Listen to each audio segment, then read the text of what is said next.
Maqaan koo Dibaabee Magarsaan jedhama.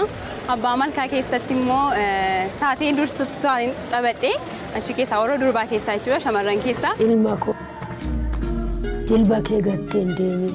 Maqaan koo Qananii Sobboqaa jedhama. Fiilmii Abbaa Malkaa irratti immoo taatoo dursaa yookaan maqaa kaaraakterii Malkaa jedhamuudhaan kan taphadhe.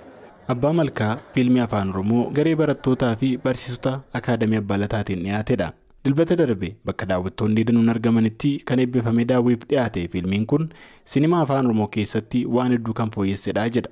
Barreessuun kan irratti hirmaate barsiisaa Habtee Baqqalee. Wanti adda isa taasisu tokko ogeessota muuxannoo gahaa fi hubannoo gahaa qabaniin qophaa'e isaan alatti hirmaattonni fiilmii kanaa namoota 100 olidha. Kun fiilmii afaan Oromoo keessatti isa jalqabaa taasisa. Qulqullinni isaas immoo wantoota hundumaan amma nuu danda'ametti wanta jenereeshinii keenya kana madaaluu fi isa duukaas immoo deema kan jennudha. Isoo kanaan xiqqoo adda ta'a jedhee yaada. Seenaan fiilmii keenya already afoola folkloorii hawaasa keenya irratti kan xiyyeeffatedha. So istooriiwwan adda addaa keessatti hin ka'u.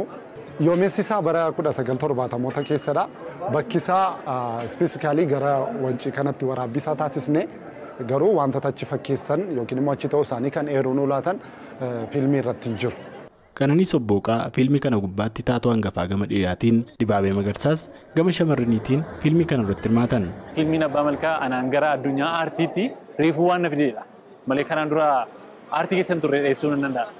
Dadhabbii nuti achi keessatti dadhabne milkoomina nuuf fide. Beeloo kufuu ko'uu bu'aa beeleen jiran hundumtiyyuu fiilmii Abbaa Malkaa akka bareechu godhe malee akka nu dadhabsiisan jiru. Ana dabalatee kiruun Abbaa Malkaa keessa ture hundumtiyyuu guyyaa tokko dadhabe jedhee dubbatee hin beeku. Barattuu Abbaa Lataa Aktiing Akaadaamiin ture. Asumarraanidha kan fiilmii kana hojjedhe. Yeroo dheeraadhaafidha kan nu asii baanee iddoo biraatti hojjetaa ture. Garuu yeroo bareedaa qabna ture. Ispiriitiin nu gidduu ture.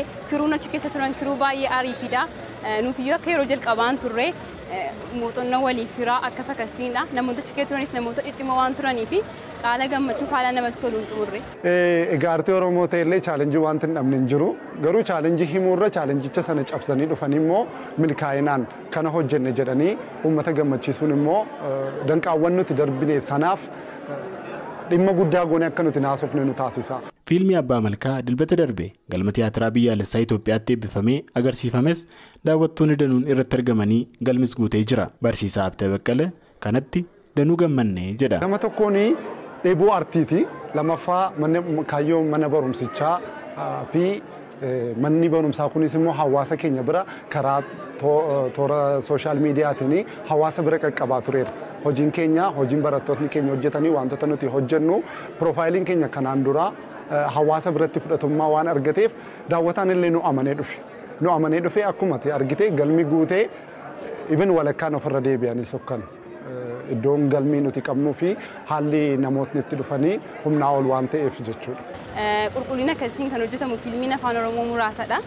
Garuu akkasitiin yeroo uummata bira gahu uummata kanaaf mala wanti kuni baay'ee namatti tola ture. Miirri isaas miira baay'ee gammachuudha. Namoota as turan irraas miira bareedaan argaa ture. Wanta baay'eedha kan isaan fiidbaakii isaanii nu kennaa turan wanta baay'ee namatti tolu ture. Namni akka kanatti gaafa dhufee ilaalu baay'ee gammadeera. Kana booda fiilmiilee hojjetamanii fiilmiilee bifaman irratti akkuma ammaa mooraalii yoo taatan amilee nama laattuu hedduu nama jabeessu bateef amileen keessan hojjettootaaf artistoota Oromoo biraa ammallee dhibamiin uummata Oromoon jedha. Wabii Kabbadaa eebba fiilmii kan gubbaatti isaa arge waa'ee Abbaa Malkaa akkas jedha. Walumaa gala waan haaraadhaan guutee jechuu dandeenya. Waan haaraadha jechuu caalaa jechuudha. Waan haaraa maaltu keessa jechuu caalaa walumaa gala fiilmichi wantoota haaraadhaan guute. Daawwattoonni illee waan komii kana dura hin beektu beekamaadha. Kana dura fiilmii afaan Oromoo daawwataan hin jiru. Namni galma seenee daawwatu hin jiru. Waan akkasiidha yeroo hedduu komii akkasii ka'a.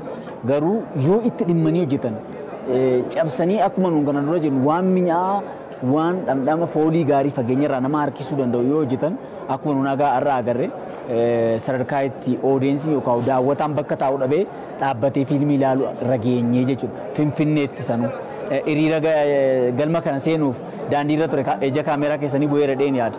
Walumaa galatti daawwataanis fiilmichis wantoota hundumtuu waan haaraa argine arga. Milkina fiilmii Abbaa Malkaatiif Akaadamiin Abbaa Lataa ogeeyyii horachuudhaan hojii boonsaa hojjetee kan jedhan qopheessitoonni fiilmii kanii ammas ogeeyyii aartii Oromoo kan eger tarkaanfachiisuu jedhan as baasaa sinimaa afaan Oromoo guddisuudhaa fi xiyyeeffanneerraa jedhu.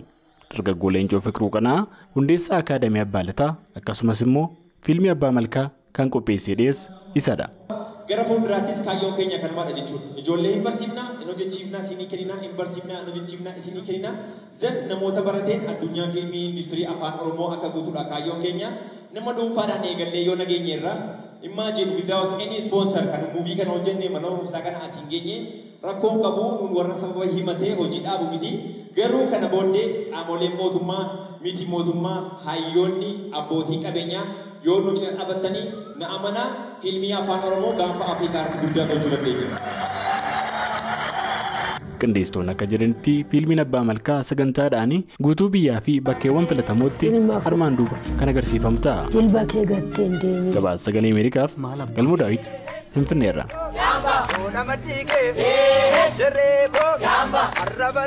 Alfa isa.